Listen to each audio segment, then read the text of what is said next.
ბათუმის სტუდენტურ თვითმმართველობას ახალი თავმჯდომარე ხავს იგი ტექნოლოგიური ფაკულტეტის მეორე კურსის სტუდენტი ზურაბ მესხიძეა.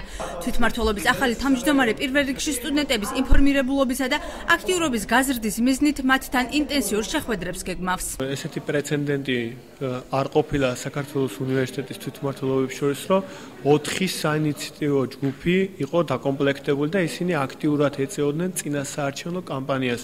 და წინასაარჩევნოთ რამოდენიმე დღით ადრე 3 ჯგუფი როდესაც გაერთიანდა ჩვენს წინააღმდეგ, ჩვენ ის ერთი ჯგუფი ვიყავით, რომელიც იყო ცალკე ასე მარტოკა, მაგრამ აქტიურად ჩართული და აქტიურად თანამშრომლობდით ჩვენს სტუდენტებთან. სტუდენტური თვითმმართველობის თავმჯდომარეობისთვის ორი კანდიდატი გოჩა სურგულაძე და ზურაბ მესხიძე იბრძოდნენ. არჩევნებში თვითმმართველობის 87 წევრიდან 49 ხმა მესხიძემ მიიღო.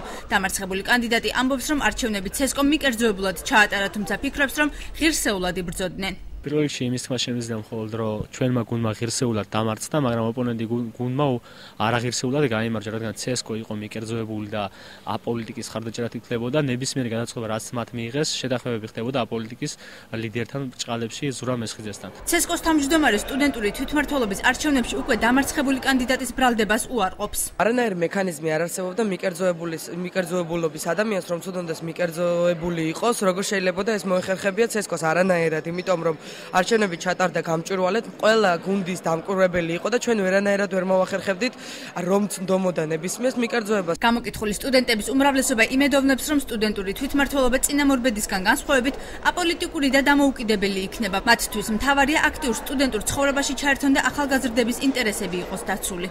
ფიქრობ, რომ ზურა გააკეთებს ყველაფერს, სტუდენტური თვითმმართველობა იყოს დამოუკიდებელი და მე როგორც რიგითი სტუდენტი ვიმედოვნებ, რომ ჩემი მდგომარეობაც უნივერსიტეტში შეიცვლება და მარტო სტუდენტი არ უნდა ფიქრობდეს იმას, რომ მოვიდეს ლექციაზე და აესწროს ეს სემინარი ჩააბაროს, არამედ სტუდენტმა უნდა იცხოვროს სტუდენტური ცხოვრებით, მიიღოს ყველა აქტივობებში მონაწილეობა. ახალი სტუდენტური თვითმმართველობა მაქსიმალურად ორიენტირებული უნდა იყოს სტუდენტების ინტერესებზე და წინამორბედებისგან ალბათ იმით განსხვავდება, რომ ახალი თვითმმართველობა არ არის უნივერსიტეტში რომელიმე პოლიტიკური ძალის ინტერესის გამტარებელი.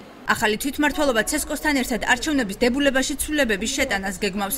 მათი ინიციატივით ორ კვირაში სტუდენტებში პრიორიტეტული პროგრამების განსაზღვრის მიზნით საყოველთაო გამოკითხვა ჩატარდება.